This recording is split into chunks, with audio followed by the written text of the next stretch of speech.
come back to the vlog. Come on some random adventures with us. Also, Nathan started his first day of, like, not actual kindergarten, but, like, jumpstart kindergarten. It's kind of sad. So, real quick side thing. This type of stuff is why live service games, or, like, live service elements in games that shouldn't be, are absolute trash.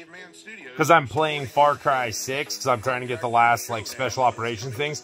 You can't play with randos, so unless you happen to have a friend that wants to do them, you have to do them solo. You have to be connected, because I was done. I had, like, one more kill to get, and I'm, like, running through the guy. I'm like, yeah, I'm going to get this one and get that trophy. And I lost connection in a single-player thing, and I haven't been able to do it since. It's partly because frustration, so now I'm trying to rush it every time.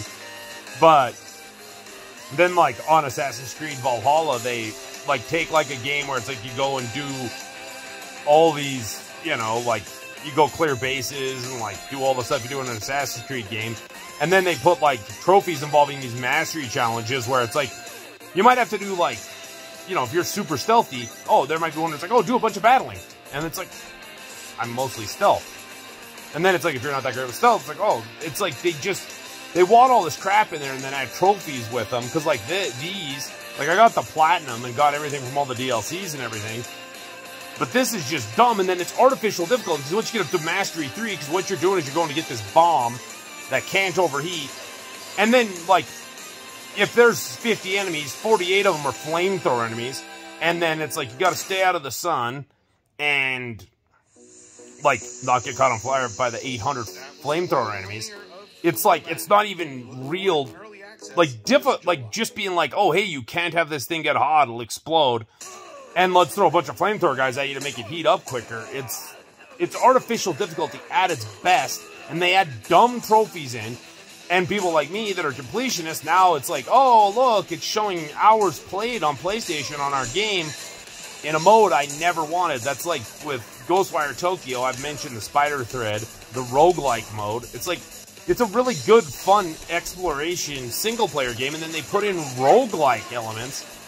And it's like Far Cry, you usually play pretty much alone, and then this, you pretty much have to have a co-op partner in a lot of them, especially with all the flamethrower enemies and stuff, and it's just... yeah, live service stuff is, I mean, really dumb. Because that's like where Destiny has a huge advantage. Because it's like, I don't think they've added trophies. I mean, they might have, because I haven't played it since the last couple, or like since Lightbringer, I think. I don't remember exactly what it's called.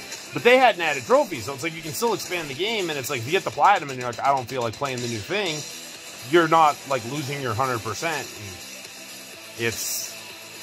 like, I love Vampire Survivors, but that's another one. It's like randomly, like I mentioned this earlier, they just add trophies or achievements, or maybe I didn't, actually. But, yeah, they just, like, they randomly, like, oh, here's 6 more achievements to, like, go back and play stuff you've already done. And then, like, the DLCs are super cheap. But if I didn't like that game, if it was, like, you know, I was like, oh, like, I got through it, I'm like, I'm kind of over it now. And then it's like, oh, like, every, like, 2 weeks they're adding 6 or 7 more achievements. It'd be like, oh, come on. Just take my 100% away just because you're annoying, I guess. Here's another thing on that deal with Far Cry is, like, just now, like, I'm taking one more crack at it, and I'm, like, standing here, and, like, you can see, like, the little, like, red, like, blob where it's like, okay, there's an enemy in this general area on the map. And it's like at the very edge of the mini-map, and all of a sudden it's like I'm getting hit by flames. I'm like, what the fuck? There's a flamethrower guy, like, 200 yards away. Like...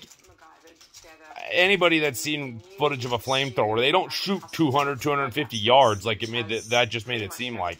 Not only is it's like they give you artificial difficulty with having everybody be a burning enemy, and then like the few that aren't are like insanely heavily armored and have like massive light machine guns.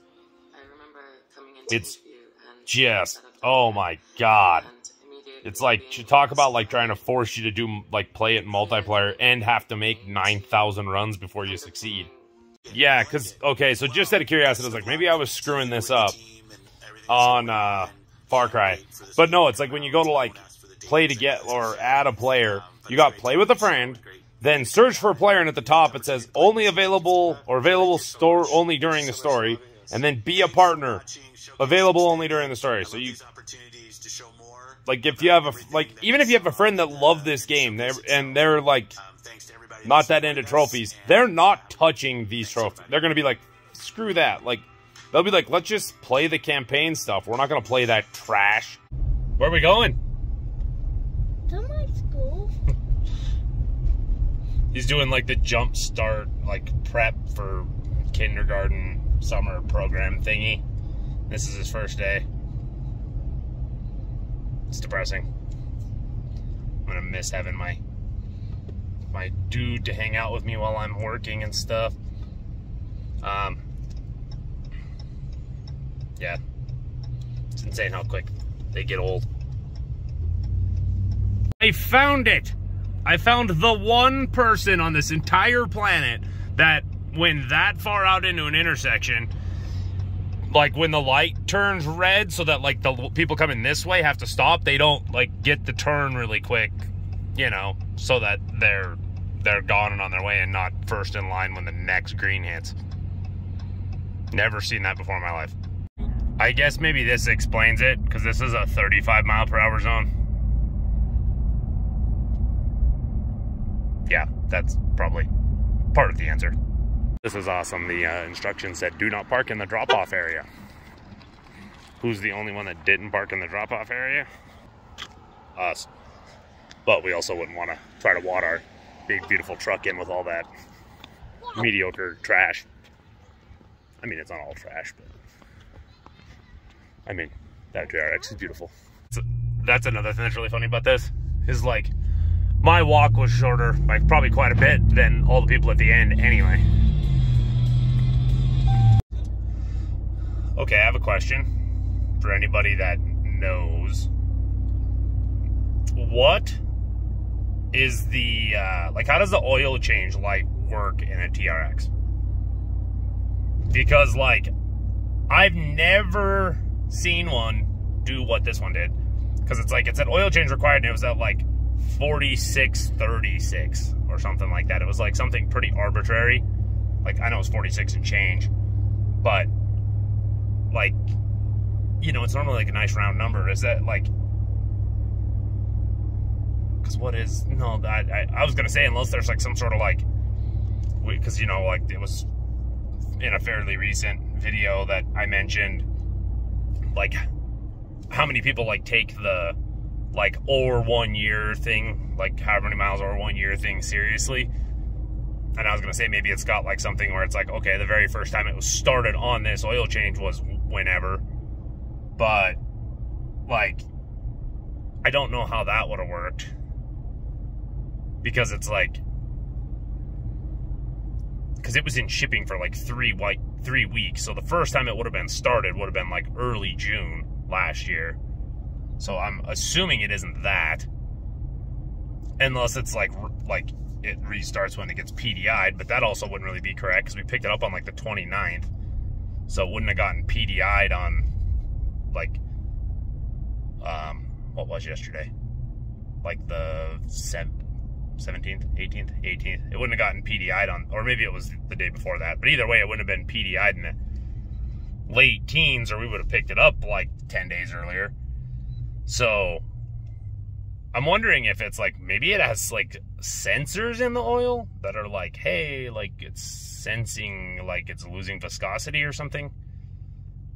Because that's weird. I've never, unless it like does like have like a really weirdly random amount of miles you're supposed to put on the oil.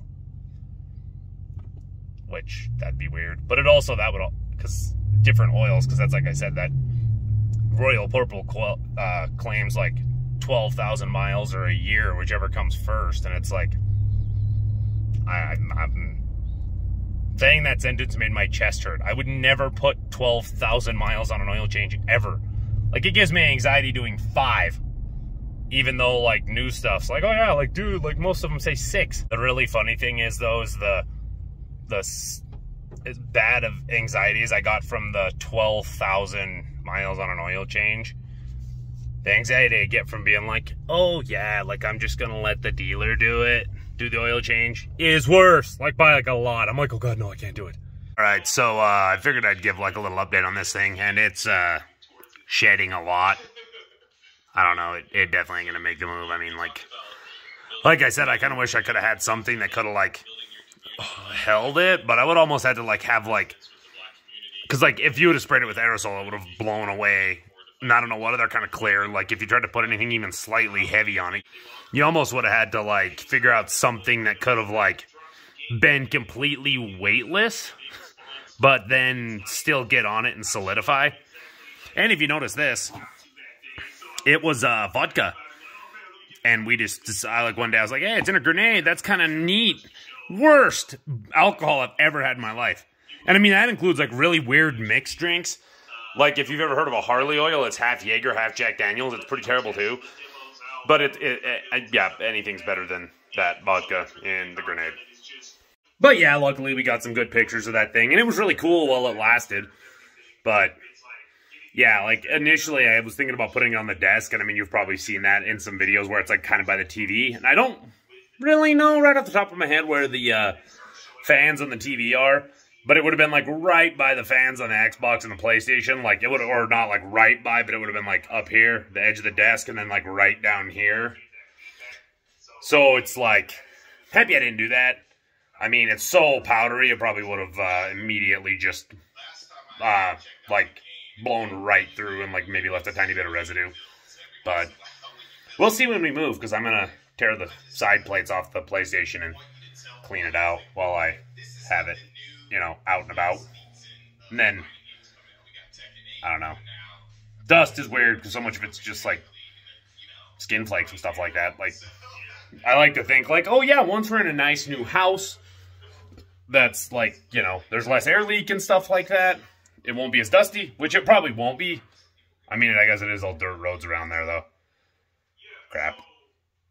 But, like, the house will be more well-sealed, so that'll help some. But, like, with so much of it being, like, dead skin cells and stuff like that, yeah, you can never fully get rid of dust. Unless, like, you wear a sealed bubble to collect anything that falls off of your body. Like, the moment you walk in your house. And then have the house be a sealed bubble.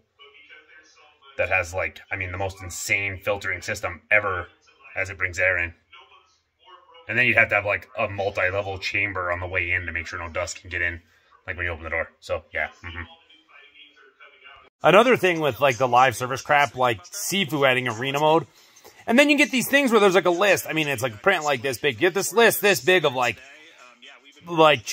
things that are part of the challenge. And it's, like, when you're playing the game, like, you're not coming across, like, oh, there's a level with 0G, or where, like, you can't recover any health, or where just getting your structure broken kills you, like, and it's another one of those things where it's like, it's a mode that just ruins the game. Like, that's all it does. Because it's like, oh, cool, now I don't have 100% trophies anymore. I still have the platinum, which is nice, but it's like, you have all these, you put all these stupid challenges in that make the game not even the same game. And let's go see. I already did the PlayStation, what I could on the PlayStation 4 version. But, like, yeah, and then there'll be ones where it's like, you can't pick up weapons. Yeah, so 86%. So now I'm stuck at 86%. And that's if they don't add more stuff. But on top of that, what I was going to say is it's like, they're always glitchy, too. Because it's like, I had one weird thing, which is in one of our glitch videos, where, like, right after, like, I skipped a cutscene, because I'd already played through that part, like, my character just goes, and zips off across the arena. That's the one glitch I had playing through both versions of the game, and it's like, anybody that knows what it is, it's like a roguelike thing, so you're not just playing one play. Like, worse, like, if you do the absolute best you can, you have to do at least 2 playthroughs. Because you have to, like, kill each of the people and spare each of the people. But yeah, so you need at least 2 playthroughs. So that's 4 playthroughs and I have 1 glitch. And, like, one of the ones that's, like, 0 or reduced gravity, like, the characters, like, you kill them and then they just float. Like, that ain't reduced gravity. That's no gravity at all. And it's like, and then I've had, like, things where, like, weapons have gotten stuck in bodies that are laying on the ground and be like, almost like a bat could stand up on someone's chest like this. Even with, like, people moving around and hitting it and stuff. And it's like, it's just been weird little visual things, but that's, like, back to the thing with the Far Cry deal, where it's, like, randomly losing the server when I'm, like, this far from getting a trophy. The one that I, like, has me infuriated and, like, I never want to touch another Ubisoft game because of that. and then it glitches out and loses connection for no reason at all. Like, and the thing was, you know, you might be like, oh, your internet sucks. I've literally never had a connection loss in a game ever, except for one time. I think I was playing something like, I don't remember what it was, but I was playing, like, I wasn't sleeping very good, and I was playing it at like 1 in the morning, and it was like they were going down for maintenance from like 2 to 5 our time, and it was like, what the heck? And then I'm like, oh, because then, but yeah, it's like, never just had like a game just be like, hey, I disconnected. Like, what? Like, never had that happen ever until right there when I'm about to get the trophy. And then who knows, I might have moved on to the other two and blasted through and been like, those weren't that bad, and not been frustrated. But now I'm furious. And it's like kind of ironic because Ubisoft was like, when 2K came out and was like, hey, we're doing $70 games. And then it was like, next thing you know, like, everybody else started jumping on it too. And even Nintendo now, they were the ones who were like, we're not doing that. But then it was like, I was like, sweet, I'm going to buy all their stuff. And Immortals Phoenix Rising is the only one I haven't, or I guess in Watch Dogs, well, no, just Immortals Phoenix Rising is the only one I don't regret doing. Because they had some, like, legitimate DLC with more story, and that game is actually hilarious. And it's very good.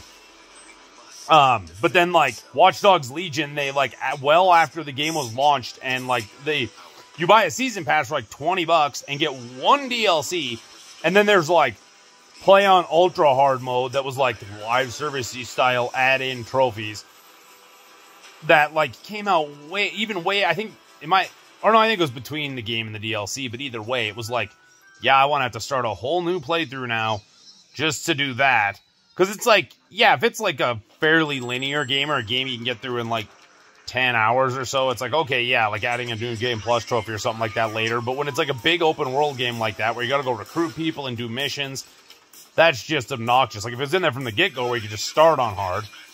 And then I mentioned Assassin's Creed Valhalla in the video yesterday where I was complaining, where it like added in all these mastery challenge things. And then like the things I've just been talking about with Far Cry, like every single one of them, I got the platinum, but then it came back to bite me, and I ended up, I no longer have 100%, even doing as much as I possibly could. Or, I mean, I guess, within reason. Because it's like, I mean, yeah, as close as I was when it disconnected, clearly I could do that Far Cry one. But it's like, you know, if it takes me 10 attempts that take a half hour, I just wasted 5 hours to get one more bronze trophy, playing a mode that does nothing but infuriate me. So, yeah, like, it's just, like, I don't get it. Because it's like, because that's one of the things, like, I was kind of complaining about it during the extended Xbox showcase. But, like, the thing that comes out tomorrow that's for Fallout 76 is a free thing, and it's more story and stuff. Like, and, like, all the stuff that gets added to, like, stuff like Destiny. But when it's like, hey, let's take, like, a game that's a single-player game where you go and, like, adventure and explore this island, and now we're going to put in a mode where you have a thing you can't stand in the sun, or you can't let it get hot, period, and we're going to have everybody be flamethrower enemies, and just come and, like, completely obliterate you. It's like, why? Like, have it tie into the game. Have it be like, which, I mean, it kind of, sort of, very, very vaguely does. But have it be like a story where it's like one of your, like, your amigos, which I think in Far Cry 6, they're all animals. But, like, have one of them get captured and you have to go rescue them. Like, if you do live service stuff like that, but when it's like, oh, yeah, let's, and then the thing is, too, is I think at least 2 or 3 of the maps were in the game originally and the trophies weren't there. The trophies were added later. Like, if you're going to put a mode in that you're, like, that confident people are going to dislike it, that you don't even want to have a trophy related to it, don't add it later. Like, yeah, and I mean, that's another thing, too, is, like, when you're buying into a game like Far Cry, that you go wander around an island alone, and, I mean, you can bring in a player for co-op, but you're not going to expect crappy live service stuff, because it's like, the DLCs for, like, 5 were really cool, because they were, like, these, like, they used parts of the map from the main game, but there was, like, an alien invasion one. They were just, like, these kind of goofy side stories, and they were awesome. And, like, you know, and then, like, on 4, there was, like, the one that added, like, the big Snowy Valley. The big Snowy Valley deal that had the Yeti, like stuff like that. It's like that, like, but that, I guess that was a DLC. Like, well, yeah, I guess I did kind of transition to DLC, kind of. Well, not really, but either way, it's like add DLC. I guess that's kind of what I'm getting at. Is that like real DLC that had story and new parts of the map, not like, hey, let's have this crappy mode that like we did, like it was in the game. We added some more maps, and now there's trophies that like, I mean, technically you can still get the platinum, but you're not gonna be able to get 100% unless you like have a friend that wants to play these crappy things that don't even really tie into the game basically at all. Because, yeah, I mean, like, because like I said, like you got like Assassin's Creed had crappy live service stuff. That's a single player game. Far Cry, pretty much a single player game. Like, I'm amazed they didn't do it with Immortals. But, yeah, it's... And then it's kind of ironic, because now they're down... Like, they're saying they want to get, like, every one of their franchises to be, like, a live service thing. But then, at the same time, they're doing, like, a downsized Assassin's Creed Mirage that goes back to the roots. Like, pick what you're doing. Because it's like... I mean, I'm probably never buying an Ubisoft game again until it's been out for, like, a year. And I can get it cheap and make sure they didn't add a bunch of garbage. Which I guess I probably should wait, like, 2 or 3 years, because that's how long Valhalla took. Yeah. Because that's another thing, like, with the thing where that Far Cry thing disconnected me. Like, I'm playing solo, why do I gotta be online anyway? But, that's another point, like, with us about to move, I am massively intrigued, like, what's gonna happen, like, if we have some sort of, like, let's say we have, like, a week or 2 lag, because we're kind of gonna be out of town, so there's not, like, there's, like, Charter and CenturyLink aren't available. So it's like we have like we're looking at a company that's like based out of Wyoming, and they do like by towers, kind of like cell phones do, and like they need to send somebody out to do it. But the people that live there now have it, so it might be way easier, and they might not need to do that for us. But if they did, let's say they did. Or like Starlink is another one that is available out there where it's like satellite based. But like you can get the stuff and install it yourself. But like while you're waiting for like the dish and stuff to ship, what games is it's like, if it's like, oh yeah, I gotta wait like a week and a half before they can come and get my internet in. Because the place in Wyoming, that's out of Wyoming, they only come to Montana like at specific times, or the Butte area. So it's not like, you know, it's not like you could make the appointment way in advance, because if it's like, oh, this is the day we move in, well, we were there like 6 days before that, so you got to wait a full week. It'll be interesting to see what kind of games I don't have access to, like during that time, because it's just another one of those things where it's like all the online crap that isn't really necessary is obnoxious. But that's also another thing that made me think of is back in the 360 era, it's another one of my beefs with Xbox, is I didn't have internet, and I played some games, and I was like kind of getting into achievements, and I was up to like 8,000 or 9,000 points. I'm at like 550, like 525 now, 525,000. But then I brought it to my buddy's house to connect it online, because I think I like wanted to download a game, or I had like a code. And then, like, I brought it back home, and then a little while later, I got the internet, and when I connected to the internet, everything I guess I was at about 6,000 at that point, and then I was at 9 at this point. I logged into the internet, and it was like, oh, we gotta, like, revert it back to what it was the last time. And then none of the achievements retroactively popped. Like, I had, like, 800 or 900 on the first Mass Effect. Now I only have, like, 400, because I was so mad. Dead Rising, I even ground out the genocide one. That took me like 7 hours, even though it was only like a fucking 20-point achievement. But like that one, I had that up to like 750 or something like that, and now I have like 200. Like, I don't think there might have been an easy game or a fairly easy game that I might have redone, but I don't think I redid any achievement points from that era. And, like, I reached out, and I'm like, is there any way to fix it? They're like, no. And I'm like, so you're telling me I don't count if I'm not online? And then they're like, no, that ain't what it means. But it's like, yeah, just, like, if, like, this situation where I might not have internet for a week. Like, I don't know. There's too much reliance on the internet. We do. So Because let's yeah, get I mean, right like, into the roguelikes. I've been waiting. yeah, I'd say roguelikes are my it's thing. In fact, just miserable. I taught you. So much for watching this video. If you enjoyed it, don't forget to like, comment, subscribe, share with your friends, and we'll see you in the next one.